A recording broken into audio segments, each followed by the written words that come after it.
Mesdames, Messieurs, peuple congolais, chers membres de la diaspora, individuellement et collectivement, du nord au sud, de l'est à l'ouest et au centre, tant au niveau citoyen qu'intellectuel, politique, militaire, religieux et ou spirituel, je vous informe que les combats que nous menions contre le régime France-Afrique du despote Denis Sassou Nguesso, qui désormais est isolé aux abois et au crépuscule, et a d'ailleurs peur de payer la rançon de la gloire, c'est-à-dire l'humiliation, comme le fut le cas de 99% des dictateurs.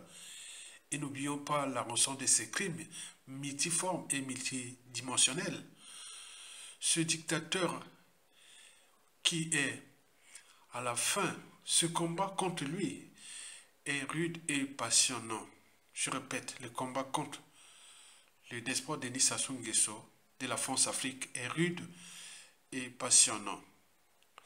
En effet, ce combat est rude lorsqu'on est entouré des gens qui n'ont pas la même mission que nous, peuple congolais.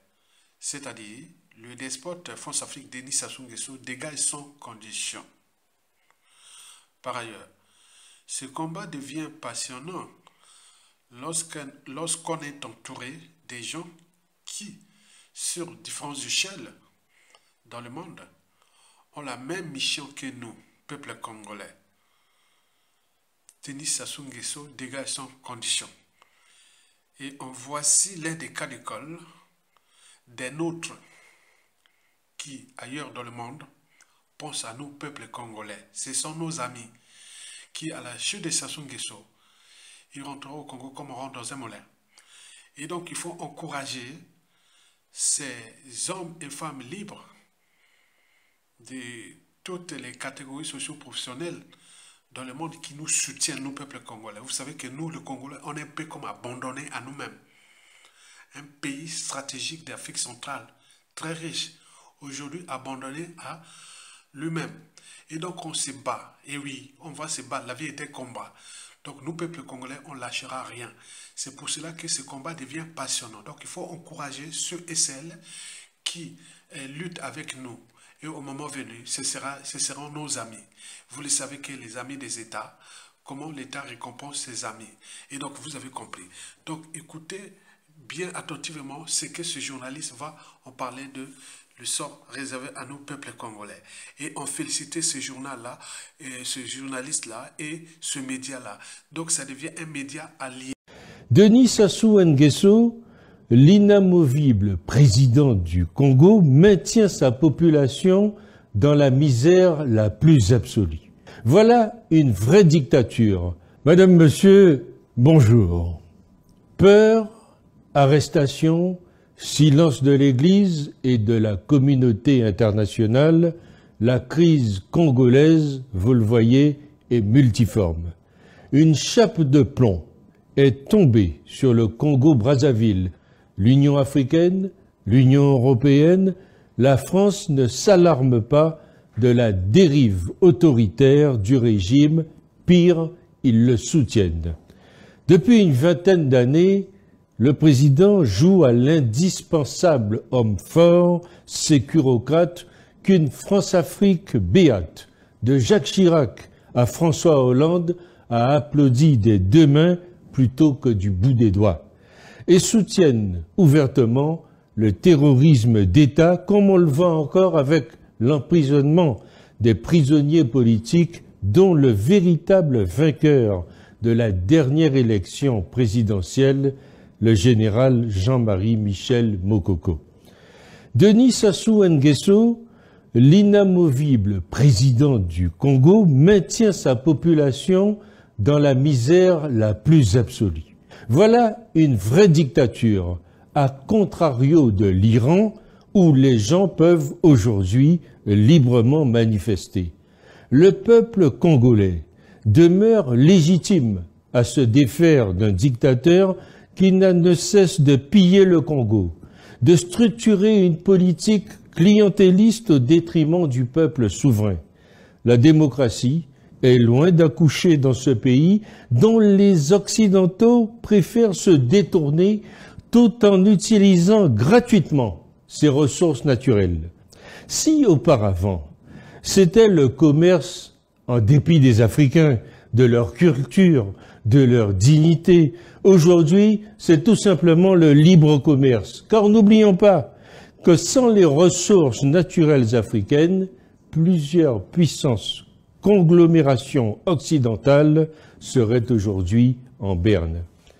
Un grand nombre de Congolais, pourtant, sont conscients que le bilan des 26 ans de Sassou Nguesso est remarquablement décevant, médiocre et indéfendable, tout en continuant à se déambuler avec des pagnes et des t-shirts à son effigie. De nombreux Congolais, pressurisés par les dérives dictatoriales du régime, luttent au quotidien. Qui pour avoir un repas par jour? Qui pour avoir quelques litres d'eau potable? Qui pour avoir des soins au rabais? Faire scolariser leurs enfants déjà odieusement et lourdement voués au chômage et à une vie précaire qui font encore confiance à ce pouvoir sénile et dictatorial. Les médias sont dominés par le culte de la personnalité d'un chef d'État illégitime. L'opposition est muselée. Scandale, corruption, détournement de biens publics, promesses électorales non tenues, le programme politique de Denis Sassou Nguesso consiste à manipuler la plèbe, vise à promouvoir et à protéger la richesse de sa famille et de son clan, et pendant ce temps, le peuple croupit dans une mer de misère et de pauvreté. Ces indicateurs sociaux et économiques sont autant d'étincelles qui peuvent embraser tout le Congo qui ressemble aujourd'hui à une entreprise en cessation de paiement. C'est la banqueroute. Le pays a perdu ses lettres de noblesse dans le concert des nations. Il ne s'agit plus aujourd'hui de dire qu'il faut sauver un président, un homme, mais une population, un peuple, un pays. Personne ne doit oublier que le nouveau mandat de M. Sassou Nguesso a été acquis. Sassou, comme il essaie de faire là, forcer, bon, il veut mourir au pouvoir, pour échapper, comme dit mon ami Ayatonga, échapper à la rançon de la gloire, c'est-à-dire l'humiliation, comme l'ont souvent subi tous les dictateurs. Sassou veut y échapper, comme Eyadema y a échappé. Mais aujourd'hui, le fils, on le voit là, il continue, il force, changer de constitution pour ceci, pour cela. Mais quelle sera la fin de tout ça? Quelle sera la fin de tout ça? Si Faure Gnassingbé échappe, celui ou celle de sa famille qui viendra après lui, parce que comme on pense qu'il n'y a que les Eyadema pour diriger le Togo, et celui ou celle-là aussi échappera, posez-vous ces questions. Et si M. Gnassingbé, le père, a échappé de son vivant, il a échappé à la vindicte populaire, d'accord, c'est bien. Faure Gnassingbé, l'actuel, si pour lui, ça se passe aussi bien comme pour son père, c'est-à-dire qu'il arrivait à mourir sans avoir payé quoi que ce soit. Tout ça, c'est bien.